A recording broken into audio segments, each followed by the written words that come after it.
सरजमीन हिंदुस्तान, तेरे उन जानिसारों, जांबाजों, शहीदों और मुहाफिजों को सलाम है, सलाम है, सलाम है।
भारत का इतिहास उठाकर देखें तो हम पाएंगे कि इसके कई पन्ने युद्ध की गाथाओं से पटे पड़े हैं। यह युद्ध बताते हैं कि हमें न सिर्फ आज़ादी की लड़ाई के लिए बल्कि अपने अस्तित्व की लड़ाई के लिए भी कई बार मैदान जंग में उतरना पड़ा है।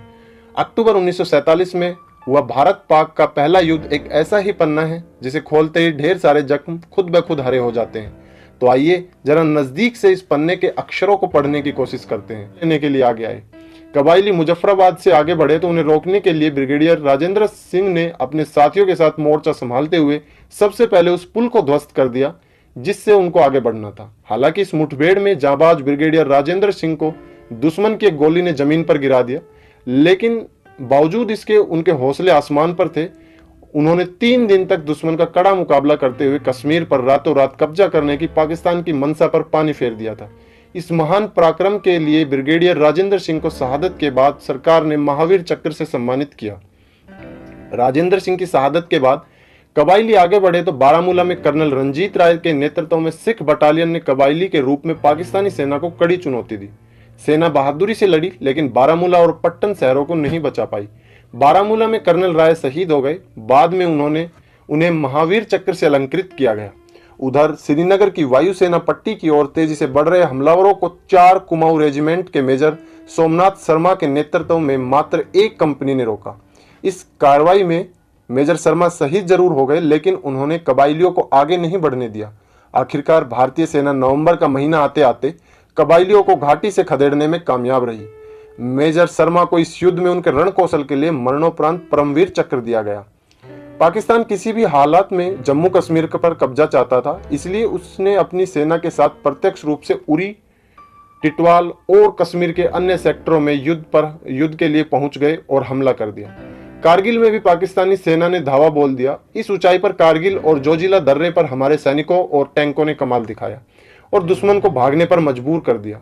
इसके बाद लगभग भारतीय सेना जीत चुकी थी, बस कुछ काम बाकी था। लेकिन 30 दिसंबर 1947 को भारत के प्रधानमंत्री पंडित जवाहरलाल नेहरू संयुक्त राष्ट्र में इस मामले को ले गए, जिस पर खूब विचार विमर्श हुआ और 13 अगस्त 1948 को संयुक्त राष्ट्र ने प्रस्ताव पारित कर दिया था। इसके बाद 1 जनवरी 1949 को आखिरकार युद्ध विराम की घोषणा कर दी गई।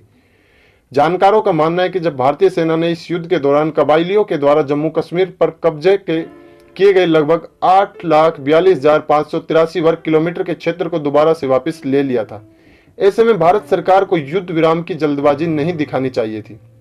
भारतीय सेना अच्छी स्थिति में थी, उसमें इतनी क्षमता थी कि वह पाकिस्तान द्वारा कब्जा किए गए जम्मू कश्मीर के एक क्षेत्र पर वापसी कर सकती थी। लेकिन राजनीतिक जल्दबाजी के चलते भारत सरकार को केवल जम्मू कश्मीर के महज 60% भाग से संतोष करना पड़ा था और शेष भाग पाकिस्तान के कब्जे में चला गया था, जिसे आज पीओके यानी पाक अधिकृत कश्मीर कहा जाता है। इसके साथ कुछ कड़वी यादें भी जुड़ी हुई है। जानकारों की माने तो 14 महीने चले इस युद्ध में करीब 1500 भारतीय मारे गए और करीब 3500 घायल हो गए। वहीं करीब 6000 पाकिस्तानियों की युद्ध में जान गई और करीब 14000 घायल हो गए। इस युद्ध के बाद जम्मू कश्मीर का 2/3 हिस्सा भारत में ही रहा, जबकि 1/3 हिस्से पर आज भी पाकिस्तान का अवैध कब्जा है।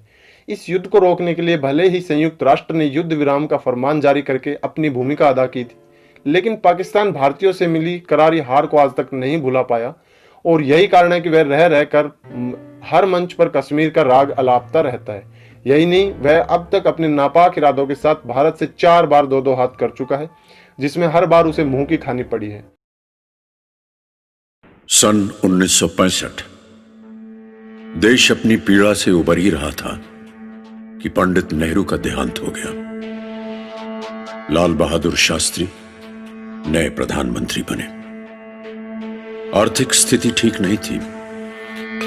दूसरी ओर पाकिस्तान को अमेरिका से बड़ी आर्थिक सहायता, आधुनिक पैटर्न टैंक, लड़ाकू विमान, तोपें और बहुत सा सैनिक सामान मिल रहा था और चीन से भी दोस्ती हो चली थी। ऐसे वातावरण में एक बार फिर पाकिस्तान ने जुर्रत की हमारी धरती की ओर आंख उठाकर देखने की। चाल फिर वही पुरानी। बड़ी तादाद में रजाकरों की भीड़ में सैनिक छुपकर कश्मीर में घुसपैठ करने लगे, लेकिन आवाम की मदद से हमारे सिपाहियों ने चुन चुन कर उनका सफाया कर दिया और एक हैरत अंगेज अभियान में घुसपैठ के मुख्य रास्ते हाजी पीर पास पर कब्जा कर लिया। और इधर पंजाब खेमकरण का इलाका पाकिस्तान ने अपने पैटर्न टैंकों के पूरे गुरूर के साथ टैंकों के एक पूरे डिवीजन और तोपों से हमला कर दिया। वहीं असल उत्तर गांव के पास अपनी कंपनी के साथ मोर्चा संभाले बैठे थे हवलदार अब्दुल हमीद। पाकिस्तानी टैंकों का एक पूरा रेजिमेंट और तोपें उनके मोर्चों पर टूट पड़ी। पूरी रात घमासान लड़ाई चली। अगले दिन दुश्मन उनके कुछ मोर्चों को भेद कर आगे निकलने लगा। हवलदार अब्दुल हमीद तुरंत आरसीएल गन लगी अपनी जीप के साथ एक तरफ गए और दुश्मन के टैंकों पर कूद गए। एक टैंक तो उन्होंने उड़ा दिया। दुश्मन संभलता इससे पहले उन्होंने दूसरा टैंक भी उड़ा दिया। दुश्मन उन पर भारी गोलाबारी करने लगा। वो बुरी तरह से घायल हो गए, लेकिन वो अपनी आखिरी सांस तक लड़ते रहे और अपनी आखिरी सांस तोड़ने से पहले उन्होंने दुश्मन का एक टैंक और तोड़ दिया दुश्मन के पैटर्न टैंकों का रूप। हवलदार अब्दुल हमीद की इस बहादुरी से प्रोत्साहित होकर हिंदुस्तानी फौज ने वहां पाकिस्तान के 72 टैंकों का कब्रिस्तान बना दिया और पाकिस्तानी मंसूबों को भी वहीं दफन कर दिया। और उधर जम्मू सांबा सीमा से सियालकोट के इलाके की ओर झपटे टैंक रेजिमेंट के लेफ्टिनेंट कर्नल आर्देशीर बुरजोरजी तारापुर। दुश्मन ने भारी तादाद में टैंकों और तोपों से घेर कर उन पर वार करना शुरू कर दिया, लेकिन लेफ्टिनेंट कर्नल तारापुर के टैंकों की हर चाल तीव्र थी और हर वार घातक।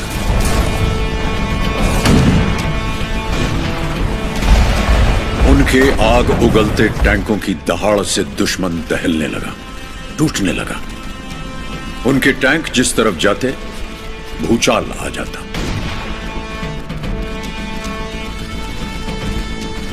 घायल होने के बावजूद वो लगातार 6 दिनों तक लड़ते रहे और एक एक करके फिलौरा, वजीर वली, जसरौन और बुतूर डोगरंडी पर कब्जा कर लिया।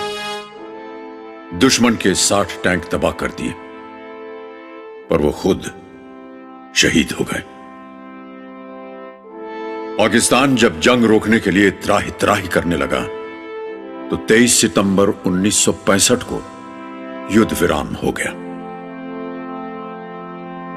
पाकिस्तान की बेवकूफी कारण बनी उनके अंदर आपसी कलह, भेदभाव और राजनीतिक मतभेद की। नतीजा पूर्वी पाकिस्तान में गृह युद्ध और आखिरकार 1971 की जंग।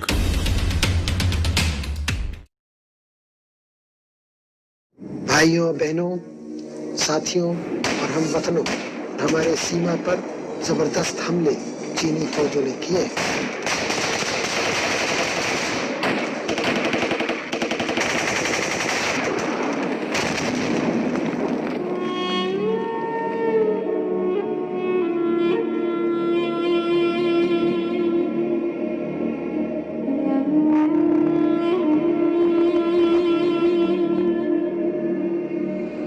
हिंदुस्तानी सैनिकों, सिक्किम चीन का है, इसलिए तुम लोग नाथुला छोड़ दो, वरना 1962 वाला हाल करेंगे।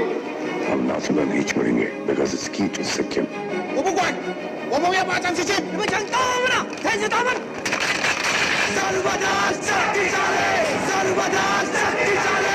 आपने इतने अंदर आकर गड्ढा खोदने की हिम्मत कैसे की?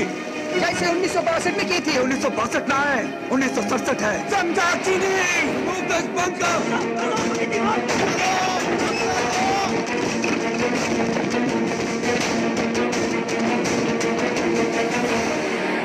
आपका अंदाजा बिल्कुल सही था। उनकी पूरी तैयारी नाथुला के लिए है। हमारी पलटन को भगवान ने शायद इसी काम के लिए यहाँ भेजा है। अगर यहाँ से बिना बदला लिए मैं चला गया तो मैं अपने आप को कभी माफ नहीं कर पाऊंगा। और भाई गुरु दी सो मेरी आत्मा मुझे धिक्कारेगी सो।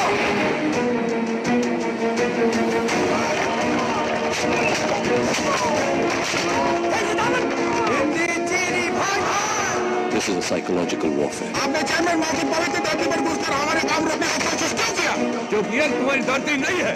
हमने कोई गलती नहीं की। ये फेंस हमारी सीमा में। हम फेंसिंग नहीं लगाएंगे और तुम्हें नहीं लगाने देंगे। कोई काम नहीं रोकेगा।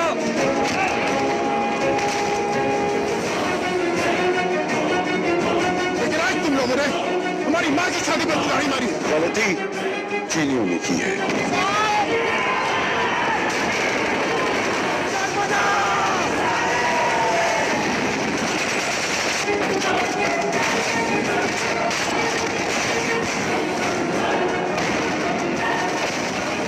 हमला होगा तो हमें ऐसा लगेगा कि आप पर हो रहा है।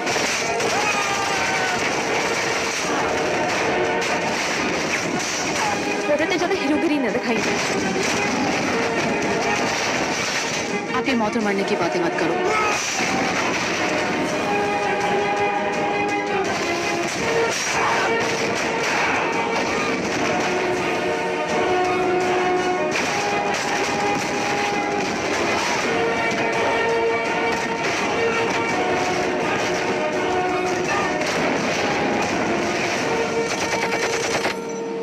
एक बात का वादा है सर, हमारी पलटन इतिहास। जय हिंद, मैं मेजर गौरव आर्या। 16 दिसंबर विजय दिवस है, जब 1971 में हमने बांग्लादेश बनाया। 14 दिन के अंदर पाकिस्तान के 2 टुकड़े करे। आज उसी विजय दिवस का हम जश्न मना रहे हैं। आइए सुनते हैं 1971 की बैटल ऑफ लोंगेवाला की कहानी। बॉर्डर फिल्म तो देखी होगी आपने। बॉर्डर फिल्म की असली कहानी क्या थी, कौन थे उस असली लड़ाई के हीरो, ये लड़ाई कब हुई थी, कहाँ हुई थी, इसके बारे में थोड़ा सा डिस्कशन करते हैं। राजस्थान में जैसलमेर का आपने नाम सुना ही होगा। जैसलमेर से अगर आप सीधा आगे चले जाइए बॉर्डर की तरफ, तो बॉर्डर के पास पड़ता है लोंगेवाला। लोंगेवाला पे पाकिस्तानियों ने अटैक करा। एक ब्रिगेड यानी कि लगभग 3000 लोग और 45 टैंक, साथ में उनके आर्टिलरी यानी गोलाबारी।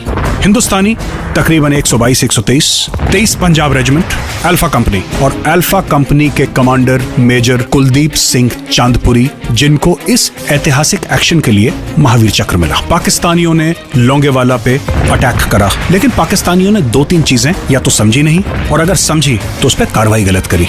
मेजर कुलदीप सिंह चांदपुरी को ये ऑर्डर मिले कि अगर आप चाहें तो आप पीछे हट सकते हैं। मेजर कुलदीप सिंह चांदपुरी ने अपने जवानों से बात करी। जवानों ने बोला, साहब सवाल ही नहीं उठता, 23 पंजाब आज तक पीछे नहीं हटी, आज क्या पीछे हटेगी, हम यहीं पर लड़ेंगे। ये जज्बा लेके और दिल में जय हिंद का नारा लेके अफरा तफरी में, क्योंकि टाइम बहुत कम था और पाकिस्तान का अटैक शुरू हो गया था, दूर से पता लग गया था कि पाकिस्तान के टैंक आ रहे हैं, इन्होंने एंटी टैंक माइन बिछाना शुरू करा। पाकिस्तान आया। पाकिस्तान की दूसरी गलती, पाकिस्तान को यह नहीं पता था कि हो सकता है कि जब वो हमला करें तो इंडिया जवाबी हमला इंडियन एयरफोर्स से भी कर सकता है। ये पाकिस्तान ने आंका नहीं था। जब पाकिस्तान ने अटैक करा और आगे अपने टैंक बढ़ाए, तो 23 पंजाब के company commander major Kuldeep Singh Chandpuri ने पाकिस्तानी टैंकों को पास आने दिया। जब इनके ऊपर फायरिंग शुरू हुई तो 7 से लेकर 8 पाकिस्तानी टैंक बिल्कुल बर्बाद हो गए और फायरिंग कुछ वक्त के लिए रुकी। पाकिस्तानियों ने सोचा कि हिंदुस्तानी या तो डर गए या फिर लड़ने का मादा खत्म हो गया, लेकिन पाकिस्तानियों को सच्चाई नहीं पता थी। जब वो थोड़ा और आगे बढ़े तो उनको एक तार नजर आया। पाकिस्तानियों को ऐसा लगा कि उसके पीछे शायद बारूदी सुरंग लगी है। डर के मारे पूरी पाकिस्तानी रेजिमेंट उस तार के पीछे रुक गई। टैंक्स उन्होंने रोक दिए क्योंकि उनको डर था। उन्होंने अपने इंजीनियर्स को बुलाया और फिर इंजीनियर्स ने उनको सच बताया कि साहब यहाँ पे तो कुछ भी नहीं है, सिर्फ एक तार लगा हुआ है और एक तार के डर के मारे आपने पूरी टैंक की रेजिमेंट पीछे रोक दी। रात और बीत चुकी थी। फिर से इंडियन आर्मी के 23 पंजाब ने उनके ऊपर हमला करा। काफी हद तक लड़ाई हुई, इन्फेंट्री की फायरिंग हुई और एंड में दोबारा लड़ाई शुरू हुई और इस बार 23 पंजाब ने निशाना बनाया डीजल के बड़े बड़े ड्रम जो कि टैंक के ऊपर लगे हुए थे। जैसी आग लगी तो जो रात का वक्त था मानिए कि दिन बन चुका हो और सारी पाकिस्तानी फौज बिल्कुल सामने एक्सपोज हो गई। इस बहादुरी के एक्शन के लिए मेजर कुलदीप सिंह चांदपुरी को महावीर चक्र मिला।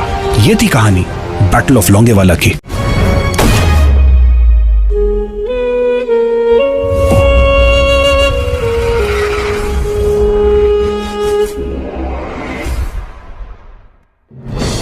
सन 1999 पड़ोसी मुल्क पाकिस्तान ने बगैर किसी आभास के अपने सैनिकों को एलओसी पार कर भारत की सीमा के अंदर भेज दिया। जनरल परवेज मुशर्रफ जनरल का प्लान सीधा और साफ था। सर्दियों की चरम पर प्रशिक्षित कमांडोज को जिहादी जामा उड़ाकर भारत की सरहद के पार भेजना, वहां पोस्ट और बंकर पर कब्जा करके कश्मीर और लद्दाख को जोड़ती कड़ी को तोड़ना। द्रास सेक्टर की मुश्को घाटी, मारपोला रिज लाइन, कारगिल के आसपास काक्सर, बटालिक सेक्टर, चोरबाटला सेक्टर और सियाचिन के दक्षिण में तुर्तुक पर पाकिस्तानी फौज ने धोखे से अपना कब्जा जमा लिया था। लेफ्टिनेंट सौरभ कालिया की अगुवाई में निकली पेट्रोलिंग पार्टी बड़े रहस्यमय ढंग से गायब हो गई थी। कुछ दिनों के बाद उनका क्षत विक्षत शव पाकिस्तानी सेना ने हमें सौंपा। जिस निर्दयता से उन्हें मारा गया था, प्रशिक्षित पाकिस्तानी फौजियों की ही कुचेष्टा थी। तत्कालीन प्रधानमंत्री श्री अटल बिहारी वाजपेयी पड़ोसी देशों के साथ सद्भावना में विश्वास रखते थे, पर पाकिस्तान के इस छुपकर हमला करने की साजिश से वो अत्यंत क्षुब्ध हो उठे। हम शांति चाहते हैं, ये तो दुनिया ने देखा। अब दुनिया ये देखेगी कि हम शांति की रक्षा के लिए और अपनी शक्ति का भी प्रदर्शन कर सकते हैं। लड़ाई के परिणाम के बारे में भी मेरे मन में कोई संदेह नहीं है। हमारी विजय निश्चित है और हम विजयी होकर दिखाएंगे। उन्होंने देश की तीनों सेनाओं को बगैर एक पल गवाए दुश्मन की गोली का जवाब गोलों से देने का आदेश सुनाया। तो भारतीय सेना ने तुरंत एक्शन लेते हुए युद्ध का ऐलान कर दिया।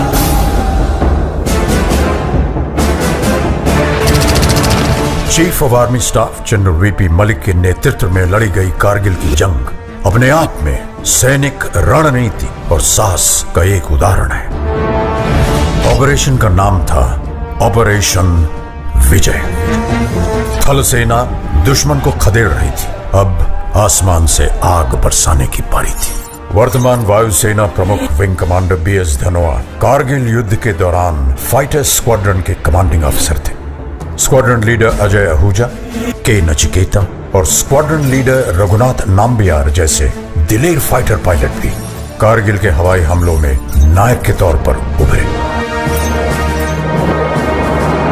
नाम दिया गया ऑपरेशन सफेद सागर। इसी दौरान भारतीय नौसेना भी सक्रिय हो उठी।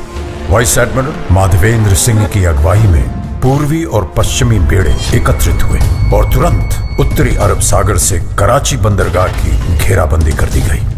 भारतीय नौसेना के इस मिशन का नाम था ऑपरेशन तलवार। इतिहास बदलने जा रहा था। वंदे मातरम, वंदे मातरम, वंदे मातरम, वंदे मातरम। और रुख मोड़ दिए तूफानों के, चट्टानों को धूल बनाया है। दुश्मन हमको ना भूलेगा, उसे ऐसा सबक सिखाया है।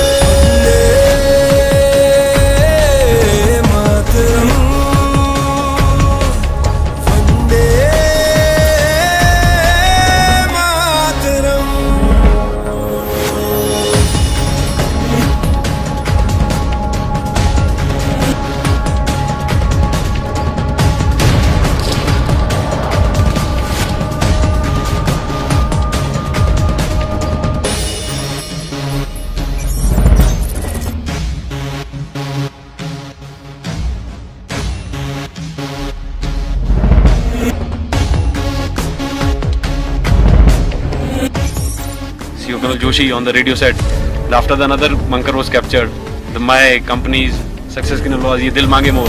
चाहे आंधी चले तूफान उठे, बढ़ता ही रहे तू रुके नहीं। जब तक है फलक, जब तक है जमीन, मेरा दिल ये कहे कभी झुके नहीं। बस यूं ही लहराए तिरंगा,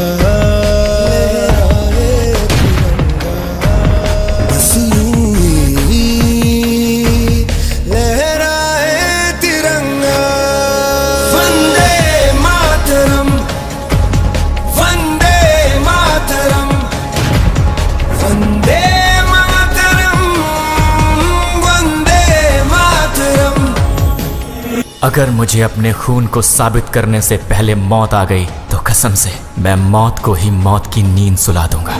कारगिल का ये युद्ध भले ही उच्च अधिकारियों की विस्तृत प्लानिंग और रणनीति के अनुसार लड़ा गया हो, लेकिन इसे जीतने वाले औसत 20 से 25 साल की उम्र के वो नौजवान सैनिक ही थे जो शेरों की तरह दुश्मन पे टूट पड़े।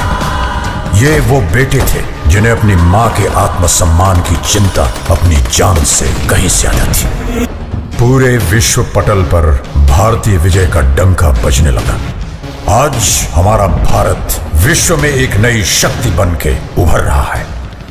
कारगिल की ये विजय उस नए भारत की नींव का पत्थर है, क्योंकि इस युद्ध में बही खून की हर एक बूंद ने हमारे आज को सींचा है।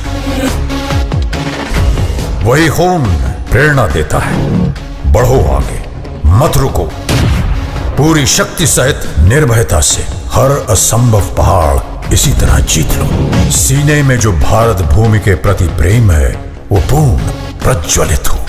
जब संपूर्ण विश्व के शीर्ष शिखर पर भारत का ध्वज फहराएगा, तब मेरे देशवासियों हर दिन विजय दिवस कहलाएगा।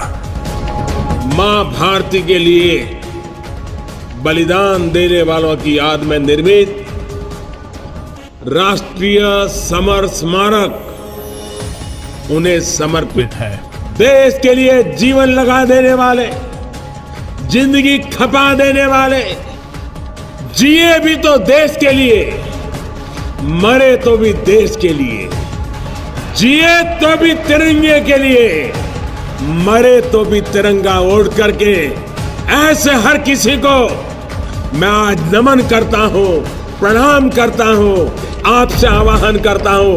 आइए मेरे साथ बोलिए, भारत माता की, भारत माता की, भारत माता की, वंदे वंदे वंदे वंदे वंदे वंदे वंदे मातरम। तलवारों पे सरवार दिए, अंगारों में जिस्म जलाया है, तब जाके कहीं हमने सर पे ये केसरी रंग सजाया है।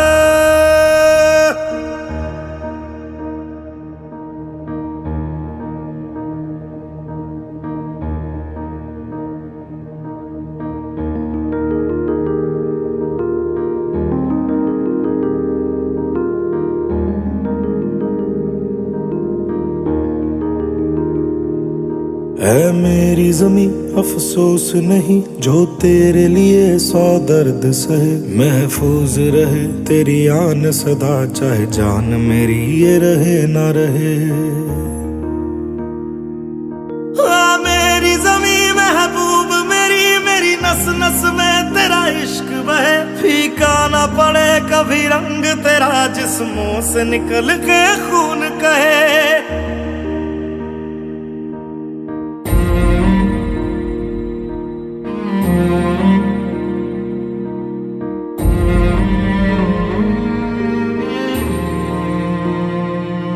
तेरी मिट्टी में मिल जावा, गुल बन के मैं खिल जावा, इतनी सी है दिल की आरज़ू। तेरी नदियों में बह जावा, तेरे खेतों में लहरावा, इतनी सी है दिल की आरज़ू।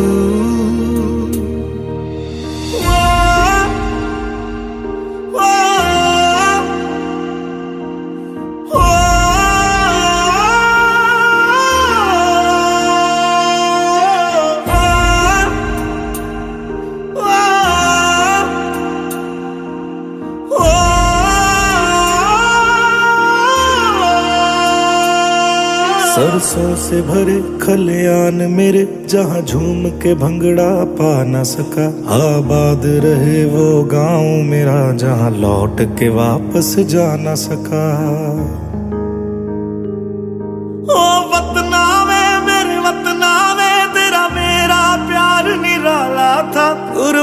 हुआ तेरी असमत पे मैं कितना नसीबों वाला था।